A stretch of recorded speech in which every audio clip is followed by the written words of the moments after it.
Pemirsa, memasuki awal bulan Mei, terhitung pada 6 Mei 2025, pungutan wisatawan asing atau PWA telah mencapai 105 miliar rupiah, 822 juta rupiah lebih. Terlebih setelah adanya surat edaran Gubernur Bali nomor 7 tahun 2025 yang memperketat aturan bagi wisatawan asing, banyak wisatawan asing yang telah membayar PWA sebelum tiba di Bali.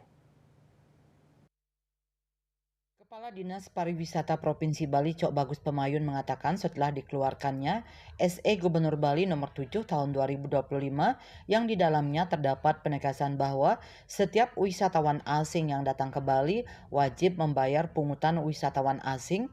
Jumlah PWA yang masuk semakin meningkat terhitung per tanggal 6 Mei 2025. Pungutan wisatawan asing atau PWA telah mencapai 105 miliar 822 juta lebih. Hal tersebut membuktikan besarnya kepedulian serta kontribusi wisatawan asing dalam menjaga alam dan kebudayaan Bali. Pihaknya berharap target pungutan wisatawan asing tahun 2025 dapat meningkat dari tahun sebelumnya. Dengan adanya SE7, kita di sana kan ada mempertegas kembali bahwa setiap wisatawan yang datang ke Bali wajib adalah untuk membayar pungutan wisatawan asing. Sampai tadi pagi data pungutan wisatawan asing ke Bali 105 miliar 822 juta sekian.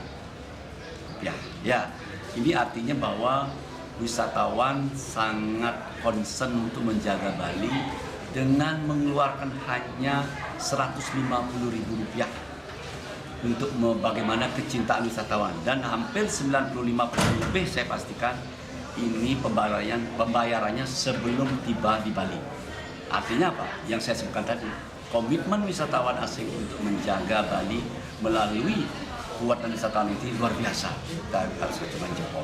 Pungutan wisatawan asing diatur dalam Peraturan Daerah Perda Nomor 6 Tahun 2023 tentang pungutan bagi wisatawan asing yang diterapkan pertama kali pada 14 Februari 2024. Target PWA pada tahun 2024 sebesar 318 miliar rupiah.